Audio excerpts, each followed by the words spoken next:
بصراحه كيف حالك؟ والله مش كويسه. انا بدعي لك انك ترجعي مضيفه. يا جماعه انا تخطيت الموضوع، تخطوه بقى. في ناس كتيره بتطلع بتحاول تستفز الناس او تمثل شخصيه غير شخصيتها علشان بس تعمل النطه اللي في الاول دي والناس تعرفها. ايه اكتر ستيريوتايب عن الضيافه الجويه؟ ان احنا بناخد فلوس كتير بتاخدوش فلوس بالدولار. كتير؟ حطيت الفيديو ونزلت خدت الباص والطياره وجيت على دبي. وصلت دبي لقيته عامل 1,000,000 مشاهده. مش بحب الاسئله دي.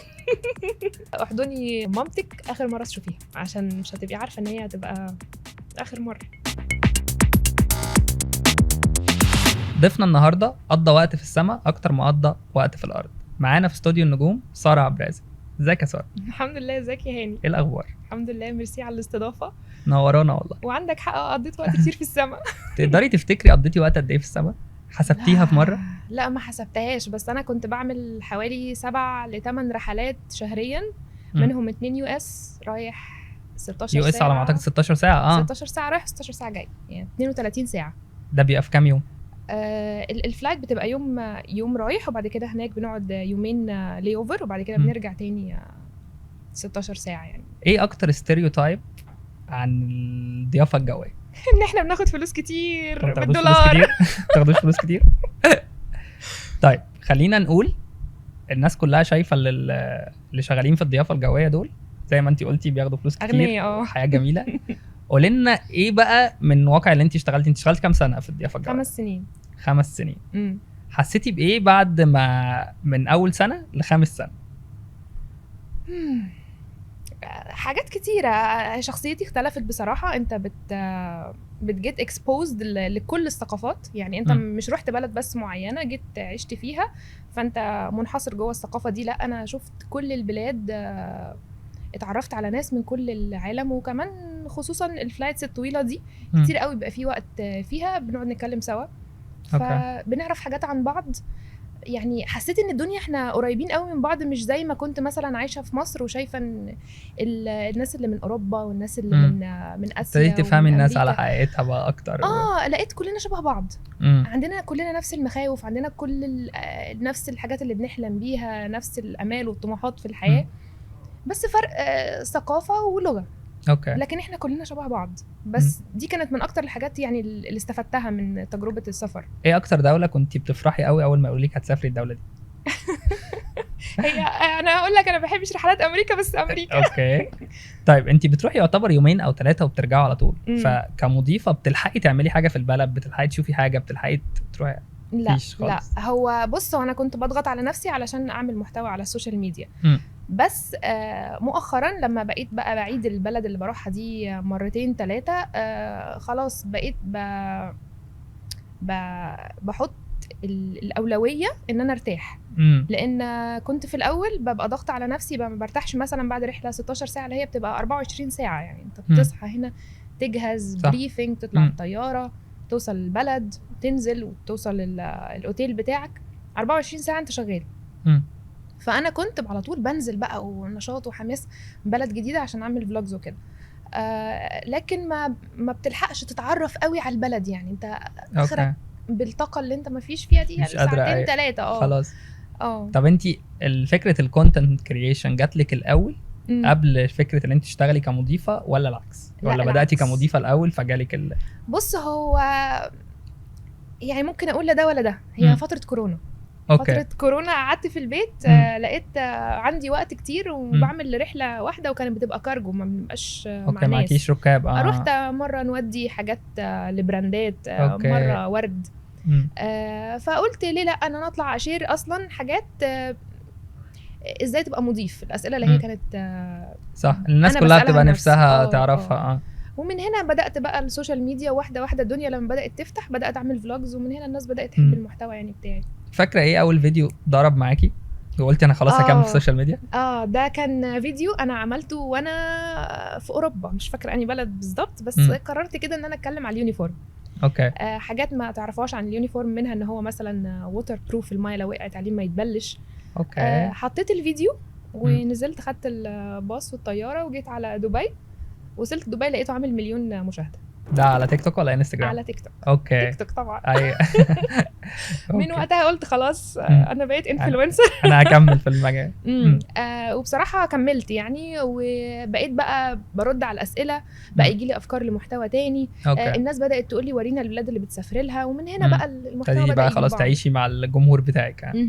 طب ايه اكتر حاجه الناس مصدقاها على المضيفين وعلى السوشيال ميديا انت بتشوفيها، وانت بما انك كنت في الشغلانه شايفه ان ده كذب وده افتراء واحنا مش كده؟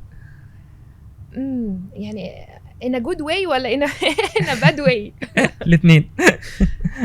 والله انا زي ما قلت لك، هو موضوع الفلوس بيفتكروا ان احنا بناخد فلوس، وحتى ساعات ناس بتفتكر ان هي انت بتشتغلش. لا، احنا بنتعب يعني من اكتر الشغلانات اللي انت بتشتغل فيها فيزيكالي، وبتتعب وجسمك بيتعب من تغير المناطق الزمنيه ومن الشفتات بتاعت بالليل. يعني صح. اي حد بيشتغل شفت بالليل بعيدا عن انه بيسافر يعني هيبقى فاهم قصدي في التعب الجسدي يعني. السوشيال ميديا احنا بنطلع فيها اجمل ما فينا. احط الريد ليبستيك واليونيفورم وابقى زي الفل، ما عرفوش ان انا هطلع الرحله، هتعب، هقابل مين، هيحصل مشاكل ايه، ممكن اصلا يحصل توربulence، يحصل اي امرجنسي على الطياره تخليك ستريس، قاعد مش عارف انا اتصرفت صح، انقذت الشخص ده ولا ما انقذتوش، ساعدته ولا ما ساعدتوش. فالحاجات دي كلها ما بتظهرش على السوشيال ميديا، بس اللي بيشوفوه يونيفورم وانت بتسافر بلاد ومعاك فلوس كتيره. طب تفتكري ايه اصعب موقف حصل لك في ال5 سنين دول وانتي في السما كده فوق؟ بص، هو كان في موقفين. كان في مره توربulence جامد، بس الحمد لله ما حصلش حاجه يعني قويه او اي دامج على الطياره ولا لاي راكب يعني اي حاجه. بس لما احنا بنبقى قاعدين على الكرسي بتاعنا ورابطين السيت بيلت، الناس بيبصوا لنا، عارف اللي هو انت اللي هتنقذني. عارف انت البصه اللي حد بيبص لك، هو في ايه، انا هعيش ولا هموت ولا ايه اللي هيحصل؟ اليوم ده انا حسيت بمسؤوليه بصراحه. اوكي. اللي هو يا ربي لو حصل حاجه انا هعمل ايه. ده كان حاجه.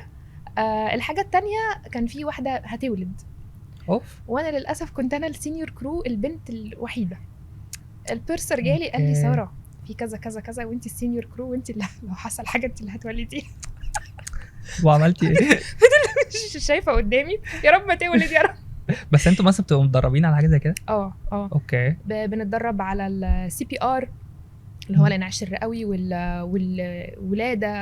طب بس لا رجعيني بس حصل ايه؟ الحمد لله ما ولدتش. الحمد لله ما ولدتش، بس انا فضلت يعني ما اقدرش اقول لا، لان حاجه زي دي يعني لو انت قلتي لا هنعمل ايه؟ مين يعني هيعمل قلت له انا يعني اوكي، بس خلينا يعني ان شاء الله ما تولدش، استنى لغايه لما كان فاضل كام ساعه مثلا الطياره توصل؟ والله كانت رحله قصيره، بس هي فجاه قالت لنا تعبانه ومش قادره، وحتى ودوها بزنس كلاس عشان ترتاح اكتر. ترتاح. طيب بس الحمد لله ما ولدتش. انت نقلتي، انت كنت مهندسه صح؟ فكره اللي انت تخرجي من الهندسه تروحي للضيافه الجويه دي مش غريبه شويه؟ بص هقول لك حاجه، انا عارف الاحتراق اللي هو المصطلح الجديد علينا ده، اللي هو كان بيحصل لنا بس احنا ما نعرفش. ده حصل لي وانا في الجامعه. انا كنت بشتغل من وانا في اولى جامعه.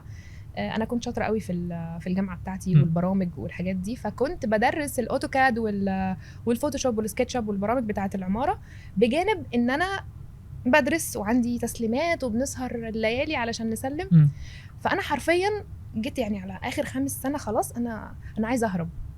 حسيتي مش هتقدري تكملي هندسه خلاص؟ مش هقدر. وموضوع الضيافه جه بالصدفه. انا قابلت مضيفه من مصر للطيران وانا في المنطقه عندي، كلمتها سالتها، طلعت عملت سيرش، قدمت ونمت خلاص يعني. وجت كلموني يوم مشروع التخرج، انا نازله بناقش المشروع. يعني انت قدمتي في الطيران وانت في الجامعه لسه؟ وانا بعمل مشروع التخرج. اوكي. وانا نازله اناقش مشروع التخرج لقيت الجولدن كول as they call it golden call. قالوا انتي اتقبلتي، احنا هنحجز. كنت في مصر وقتها؟ اوكي. وانا نازله اناقش المشروع، انا واهلي قعدنا نعيط، بعدين بنعيط مرتين ان انا اتقبلت ومسافره، وان انا كنت بتخرج. بتخرج. نزلت ناقشت المشروع بسرعه وخلاص بقى، يلا خلاص انا هشتغل. جيت حضرت شنطتي ومشيت. حسيتي بايه اول ما قررتي تسيبي مصر خلاص؟ انت يعني الفتره دي اكيد ما كانش في دماغك اللي انت تسيبي مصر خالص وقتها. لا بصراحه لا، انا كنت ناويه او خارجه يعني دماغي متسيستمه انا هنزل بقى سوق العمل، هنافس ازاي المهندسين، هشتغل ازاي اكتر على نفسي. بس في نفس الوقت زي ما بقول لك انا كنت من جوايا عايزه اهرب، انا مش عايزه اقعد على اللابتوب تاني، مش عايزه ارسم، الهندسه قفلتك. تعبت. ف بصراحه كنت مبسوطه يعني. انا فاكره الرحله دي، انا طول الفلايت حتى وشي في الشباك الطياره وما خرجتوش. حتى الست اللي جنبي كانت متضايقه عشان الضوء كان عالي. فبصراحه كنت متحمسه للتجربه. الناس كلها شايفاها من بره حاجه واو، وهي فيها جزء كبير واو بس مش كلها. ماشي. طب هنا الاهل، انت عارفه اللي احنا عندنا في مصر برضو، انا ابني دكتور، ابني مهندس، ابني طيار. ما انا عملتها خلاص، جبت مهندسه خلاص. لما بعد ما درستي وبعد ما هم تعبوا معاكي ال5 سنين بتوع الدراسه والثانويه العامه قبل الجامعه، وقلت لهم لا خلاص انا مش هكمل في الهندسه وهسافر الامارات وهشتغل في الطيران، والله سبحان الله انا كان في سبورت. ماما دعمتني جدا في الموضوع، حتى قالت لي خلصي اول كونتراكت وبعد كده، بس هي ما كانش هممها الشغل قد ما 3 سنين وترجعي عشان تتجوزي، فاهم؟ سبحان الله هي كانت سبورت جامد، يمكن عشان كانت حاسه بالظروف اللي هتحصل بعد كده.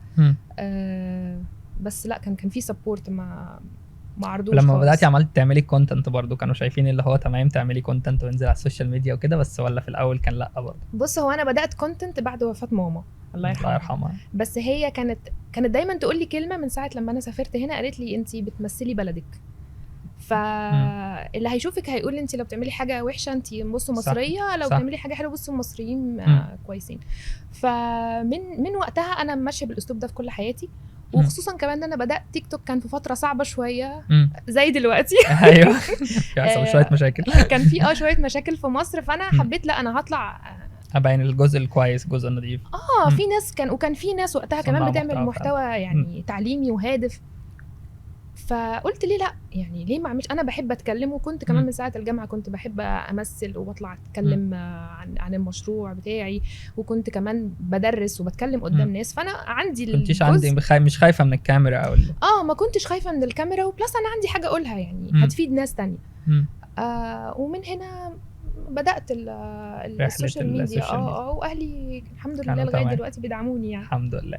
طيب حته اللي انت دلوقتي لو حد جه قال لك انصحيني ان انا اشتغل مضيف او مضيفه، تنصحي الناس بالشغلانه ولا لا؟ بص هي حاجه انا لو من كذا سنه حد جه قال لي لا ما تجربيش ومش عارفه ايه، هقول لا انا ليه ما اجربش اشوف. زي ما بقول لك هي من بره شغلانه تحفه، بس انت لازم تجربها. في ناس بتستقيل من اول شهر ومن اول سنه ما بيقدروش. اصل هي كمان في ناس جسمها بيرفض الارهاق الزايد ده، مش بيعرفوا يصحوا بالليل، ما بيعرفوش يعملوا الشيفت الكامل اللي بالليل. فلايتس مثلا، خليني اقول لك فلايت زي فلايت الهند، انت ممكن يبقى انت الدوام بتاعك مثلا بيبدا من 12 بالليل، تروح تنزل الناس وتطلع الناس اللي جايين لدبي وتفضل صحي كل ده، تيجي مثلا البيت الساعه 2 الظهر، انت ما بتنزليش من الطياره اصلا، انت ما بتنزلش. فرحله زي دي انا كنت بقعد بعدها يوم في البيت مش فاهمه انت فين ولا الساعه كام، مخي واقف، مخي مش عارف يشتغل. ففي ناس ما بتقدرش، في ناس بتصدم من الروتين بتاع الحياه بتاعنا. فلو حد قال لي او نصيحه، لو حد عايز اشتغل وجرب وشوف، بس اعرف من الاول انت داخل على ايه، علشان ما تدخلش تتخض وتقول لا انا ما كنتش اعرف يعني. طيب انت شايفه اللي هو مثلا لو حد مش، عشان الناس كلها زي ما انت كنت بتقولي شايفينها اللي هي شغلانه جميله ولابسين حلو وشاكي والشياكه وبنسافر العالم وبتاع، ودي حقيقه من بره حقيقه.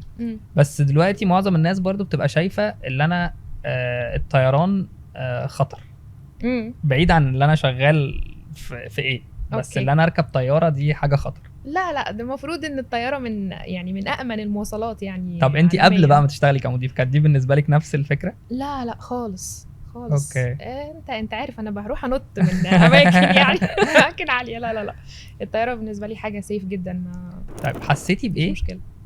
احنا عارفين ان انت سبتي الضيافه الجويه خلاص وقررتي تفتحي البيزنس بتاعك. فكره اللي انا هسيب شغلي، هسيب الستيبل انكم بتاعي، هسيب ال5 سنين اللي انا عملتهم والشهرة اللي انا خدتها كمضيفة وهبدأ في حاجة جديدة. القرار ده محتاج جراءة مش عادية. اوكي. جاتلك الفكرة ازاي او خدتي الخطوة دي ازاي؟ بص زي ما بقولك، هو لو هنتكلم على الجرأة، انا اللي عمل لي سبورت جامد هو صبري جوزي، صبروش. هنجيله يا جماعه صبري. ده كان جزء كبير من السبورت في موضوع الجرأة. وفي موضوع ان هو مأمن ان انا عندي حاجه اقدر ان انا اعملها فول تايم، لان انا ما كنتش عارفه اعملها فول تايم وبأثر فيها وبقع فيها بسبب ان انا زي ما بقول لك الشغل بتاعي صعب. القرار خدته امتى بصراحه، وخصوصا الاستوديو بتاعي او البرودكشن كومباني بتاعتي، من ساعه ما بدأت بودكاست. انا بدات ان انا اعمل بودكاست مع الناس واتحاور معاهم واتكلم معاهم. لقيتني ان انا الناس اللي قدامي، يعني مثلا لما نيجي نعمل سوا مع بعض الحلقه، انا عارفه هاني من بره بس ما اعرفش التفاصيل دي، ديتيلز اللي جوه، اللي تخليني اشوفه بشكل تاني او اتعامل معاه كشخص ككل، يعني مش من بره بس. فانا ده اللي حباه في صناعه المحتوى وفي البودكاست بالخصوص. امتى بقى قررت ان انا اعمل كده؟ لما لقيتني خلاص انا بشوف الرحلات في السكادجول بتاعي، ولا انا مش عايزه. انا حتى استقلت قبل رحله امريكا، يعني انا رحلتك المفضله. انا عايزه استقيل دلوقتي، مش هطلع اعمل 16 ساعه، مش قادره. اوكي. فالقرار جه من كذا حاجه، ان انا عندي شغف وعندي حاجه اوريدي اشتغلت عليها ال5 سنين والحمد لله ربنا موفقني فيها، واقدر ان انا استخدمها في البيزنس بتاعي اللي انا بحبه وشايفه منه هدف. او بلس انا تعبت، ما كنتش قادره خلاص. وهقول لك حاجه، شغلانه كمان اللي هي مجازفه شويه، اللي انت انا بالنسبه لي يعني انا عملت نفس الخطوه اللي انت عملتيها دي من قريب. بس احساس اللي انا متعود اللي انا كل شهر بصحى على تم ايداع الراتب. بصراحه كان بيبقى احلى يوم بالظبط. فاللي احنا نضحي بدي، انا لحد دلوقتي لسه في الزون اللي هو انا مش مصدق اللي انا عملت كده. فانت عدت عليك المرحله دي ولا كنتي جرأة عندك تمام اللي انت قدرتي تكملي؟ لا عدت طبعا، وكنت ببقى مستنيه كل يوم 26 يقول الناس كلها بتقبض وانا لا. ايوه انا كانت مراتي تصحى كده تقول لي انا المرتب نزل، فبص لها كده اللي خلاص طيب مبروك ولا ايه؟ لا بص هو الفتره الاولانيه، وخصوصا ان انا كان روتين حياتي اللي هو البس واجري خد شنطتك وسافر ومش عارفه ايه، ده كله هدوء. حياتي بقت مستقرة في مكان واحد، اتعرفت أصلا على البلد هنا أكتر والشوارع والطرق. حسيتي باستقرار في حياتك شوية؟ استقرار بس مش ماديا. وخصوصا أنا بفتح بيزنس وعمالة أصرف كل اللي انت حوشتيه. خلاص أنا بقيت على حديدة حرفيا وقاعدة مستنية اللي بيدخل. لا هو قرار صعب، وأصعب حاجة فيه إنك لازم تكون درسه ماديا صح. بحيث ان انت لو وقعت ممكن حد يساعدك، او انت تكون معاك فلوس تساعد نفسك بيها لفتره معينه، وتدرس تشوف السوق هيشتغل ازاي او الشركات هتشتغل ازاي، او تبقى حاطط لنفسك برضو وقت معين. طب لو حسيتي جالك مثلا بعد سنه سنتين اوفر حلو تاني من الضيافه الجويه، هترجعي تاني ولا خلاص؟ والله وانا قريب جالي الموضوع ده وفكرت. والله فكرت، بس اللي هو يا ربي انا اصلا هربت من الموضوع. بقعد افكر نفسي انا ليه استقلت، وهل انا هرجع تاني اعمل في نفسي اللي حصل ده؟ فلا، ما قلت لا، وخليني انا دلوقتي اهو بقالي سنه ونص في مشروعي ومركزه في حاجه، فخلينا اكملها ونشوف ايه. لو قلنا حياتك خلال الضيافه الجويه وحياتك بعد الضيافه الجويه، حاسه بايه الاختلاف؟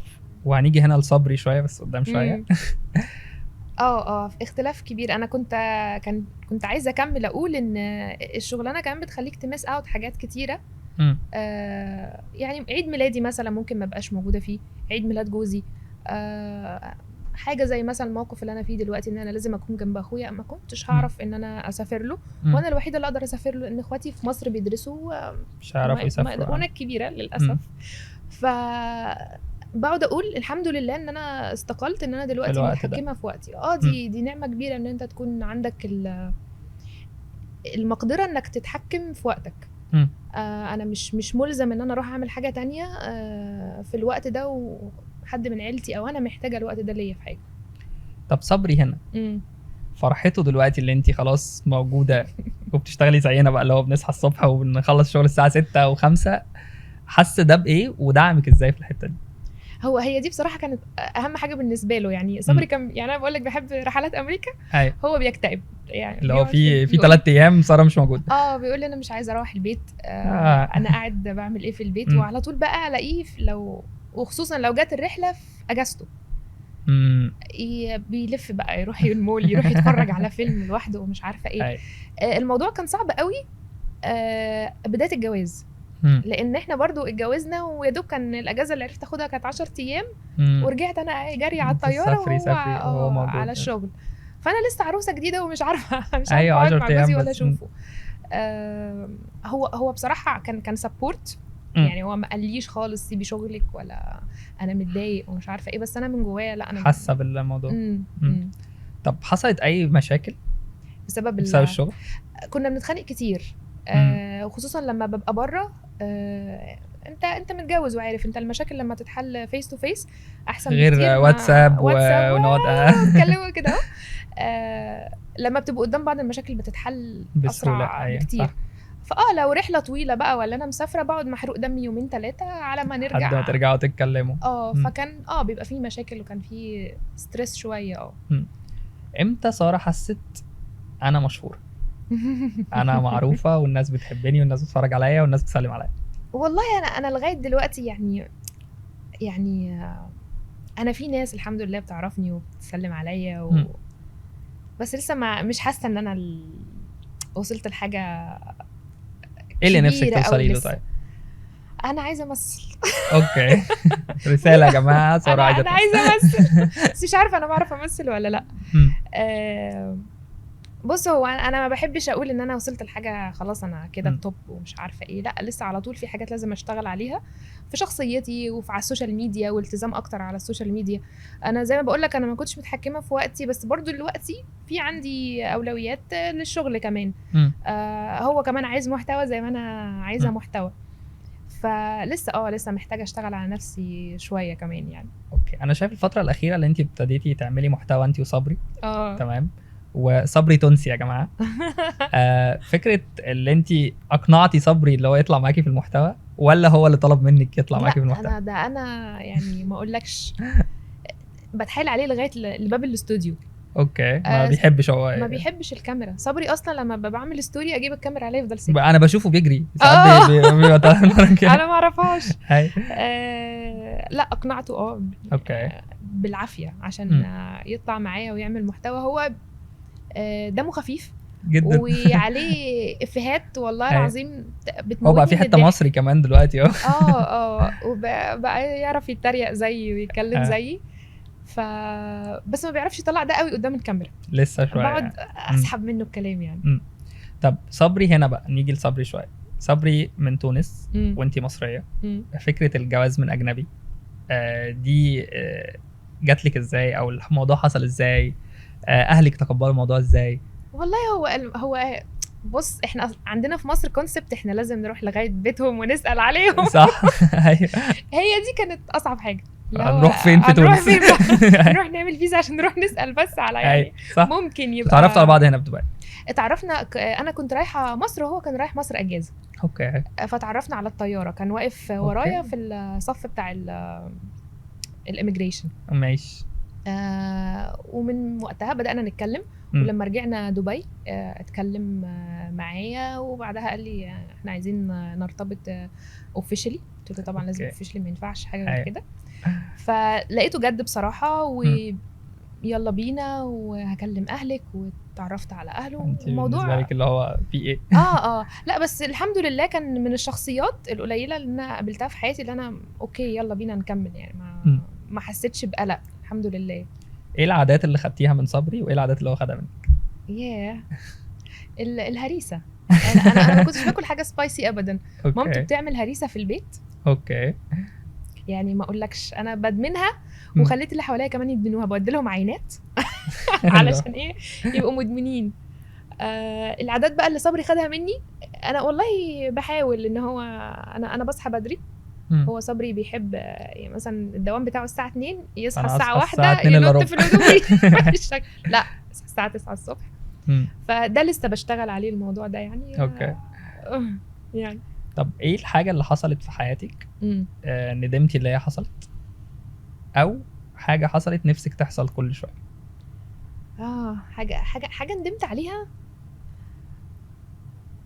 مفيش يعني. مفيش حاجه افتكر ان انا كلها حاجات يعني وتجارب بنتعلم منها. ايه اللي حصل ممكن عايزاه يحصل كل يوم؟ اللي هو لحظة معينة في حياتك حصلت وعشتيها وحابة اللي هي تبقى دي حياتك تبقى كلها كده. مش عارفه. طيب انت عاملة بودكاست اسمه حياتي في 10. صح. عمر ما حد سألك انت ايه هم ال10 كلمات؟ فانا قلت استغل المرة دي وانا اللي اسألك المرة دي. ماشي. انا شفتك استضفتي ناس من كل انواع المحتوى اللي في الدنيا تمام، بس عمر ما حد سألك انت ال10 حاجات دول ايه؟ انا كنت كاتباهم في ورقه، ممكن اقول لك 3 مثلا. ماشي. كان منهم السفر. ماشي. كان منهم شريك الحياه. ماشي. كان منهم الفلوس. وكان منهم الموت. اوكي. والباقي بقى هبقى انا اقول انا في الحلقه في بتاعتي. الحلقه اوكي. طيب انت الفكره جات لك ازاي بتاعت البودكاست؟ وليه حياتي في 10 مش حياتي في 5 حياتي في 3؟ اشمعنى 10 حاجات؟ انا لما انا قعدت طلعوا 10 معايا. اوكي. على نفسك انت؟ على نفسي انا عندي 10 حاجات هم اللي خلوني ساره دلوقتي اللي انا وصلت لها بالشخصيه دي. وكان فكره البودكاست هيبقى سولو في الاول. بس صبري قعد معايا وقال لي بس انتي تعرفي ناس، ليه ما تجيبيهمش هم تساليهم هم حياتهم كام يعني. ايوه. ومن هنا عملت سكيب للسولو لغايه دلوقتي لسه ما سجلتيش ولا حلقه سولو؟ اوكي. تقريبا سجلت حلقه بس ونزلتها. كانت عن السفر. وبدات ان انا اتواصل مع ناس واشوف استوديو ومكان وصورت فيه، ومن هنا بقى بدا البودكاست معايا. تفتكري ايه اكتر حلقه اثرت فيكي؟ اكتر حلقه اثرت فيا الحلقه بتاعه يونس. لان دي كانت بدايه ان انا قاعده مع شخص انا كنت شايفاه قدامي مدير مطعم، وما كنتش اعرف ان هو بدا من ان هو كان بيوصل طلبات بالعجله. صح. من الشارقه لدبي. صح. انا كنت قاعده قدامه اللي هو واو. يعني ساعتها حسيت ان انا البودكاست بتاعي هيبقى فيه منه فعلا رساله ان يا جماعه ما تشوفوش الاند ريزلت، شوفوا البني ادم ده تعب ازاي، وانت دلوقتي لو في فتره بتتعب فيها استنى الخير هيكون قدام باذن الله على قد تعبك. هي المشكله فعلا الناس كلها بتشوف السوشيال ميديا بتبقى شايفه الناس بصوره، بس هي الناس في حقيقتها في حاجات كتير مستخبيه. فانا انا من وجهه نظري ما بقتش اقتنع باي حاجه بشوفها على السوشيال ميديا غير لما اقابل الشخص. يعني انا بحس اللي هو يعني انا عارفك من زمان بس بشوفك على طول رايحه تسافري. فاكره لما اتقابلنا من فتره قلت لك انت كنت مسافره وبتاع، فقلتي لا ده انا اخويا عشان في مشكله فلازم كنت. فبصي الناس بتبقى عامه فكرها اللي هو بصي دي بتسافر وبتروح وبتيجي بس ما بيبقوش عارفين الحقيقه. فده الحلو في الكونتنت بتاعك اللي انت ابتديتي تظهري للناس حاجات كتير ممكن الناس مش واخده بالها منها. معلومات حلوه ومفيده. حابه في يوم من الايام تغيري الكونتنت بتاعك او تروحي الكونتنت تاني، ولا انت الكونتنت ده خلاص هو ده اللي انت حباه وحاسه اللي هو ده لطيف مع الناس مش ناويه تغيريه خالص؟ لا انا ده اللي حباه وهكمل فيه اللايف ستايل عموما يعني. الناس بس لسه متعلقين بان انا مضيفه. انا في والله لسه لغايه امبارح رساله جايه لي بعتها لي تقول لي نفسي ترجعي. لا انا نفسي ترجعي مضيفه تاني. اوكي. انا بدعي لك انك ترجعي مضيفه. اللي هو يا جماعه انا سبت المزاج. يا جماعه انا تخطيت الموضوع. تخطوه بقى. مفيش الاسئله لسه بتيجي برضو اللي هو ابقى ازاي واقدم ازاي يعني مضيفه. لو هتبعتي رساله لنفسك 10 سنين فاتوا هتقولي لنفسك ايه؟ يا ربي على السؤال. احضني مامتك اخر مره تشوفيها عشان مش هتبقي عارفه ان هي هتبقى اخر مره. الله يرحمها يا رب.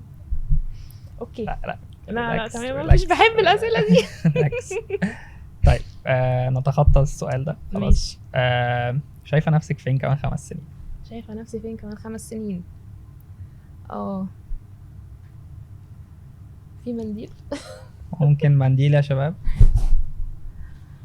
لا قلبت على انس بخش. انا خلاص. كيف حالك؟ بصراحه كيف حالك والله مش كويسه. نرجع 5 سنين. 5 سنين. خدي وقتك ريلاكس. ما انا بفكر. ماشي. اوكي.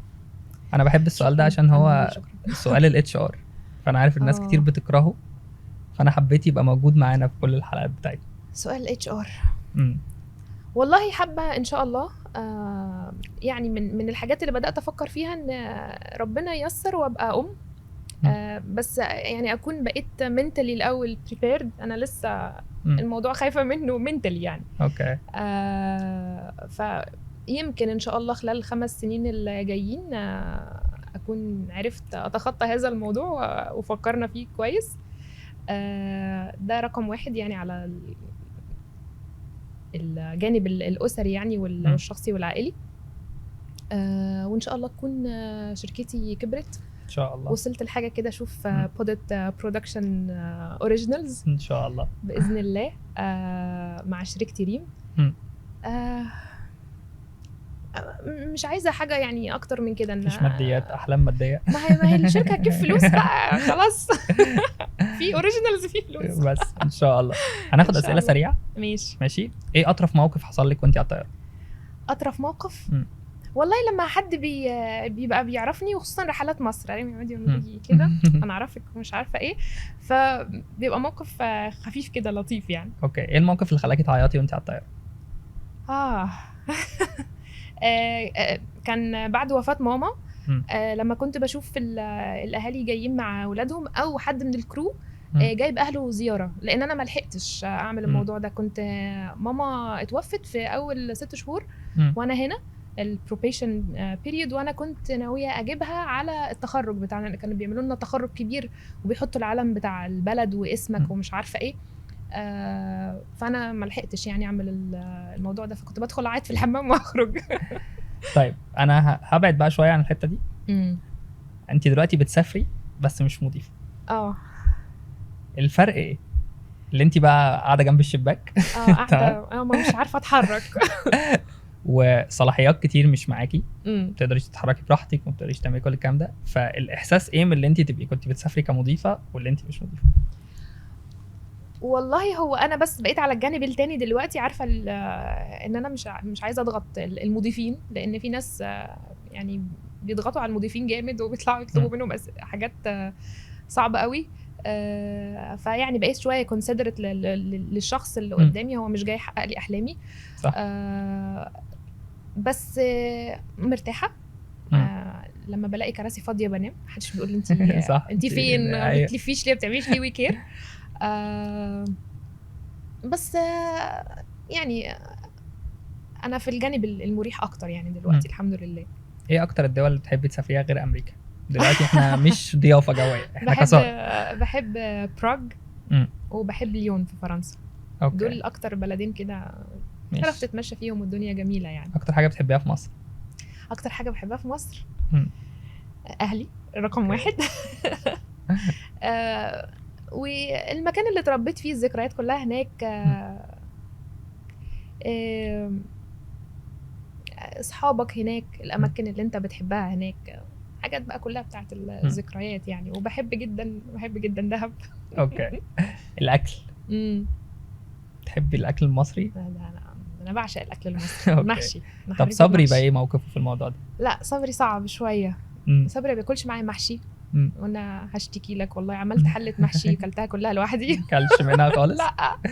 طب ما بيحاولش هو يطبخ اكل تونسي في البيت؟ لا صبري ما المطبخ ما يعرفش عنه حاجه، ما تدخلش مكونات حتى الاكل ما يعرفهاش يعني.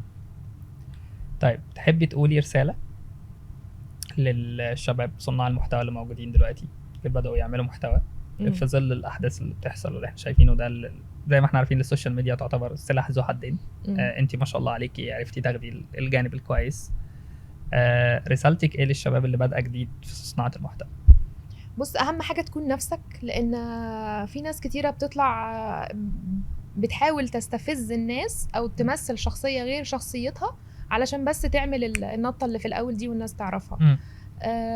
ما بتبقاش حاجه لطيفه، وانت بتبقى بتضحك على نفسك وبتضحك على الناس. وانت لو اتحطيت خلاص في نقطه الناس عرفتك بيها، انت شخص مثلا طالع تستفزنا، طالع تقول معلومات غلط تضايقنا، قدام مش هيحترموك وهيفضلوا فاكرين يعني خلاص انا شفت الشخص ده اول مره، انا عارف هو كان بيعمل ايه. مش هتتغير قدام. فانت ركز على محتوى انت شايف نفسك فيه وحبه واجتهد فيه وطلعه بشكل كويس، وواحده واحده ربنا هيكرمك على قد تعبك يعني. شكرا ليكي، نورتينا يا ساره. ميرسي، انبسطنا جدا معاكي في استوديو النجوم. حابه تقول لنا كلمه اخيره؟ ميرسي يا هاني، وان شاء الله البودكاست ده يكبر كده ويبقى فيه نجوم كتيره باذن الله. ان شاء الله. ميرسي على وقتك. شكرا.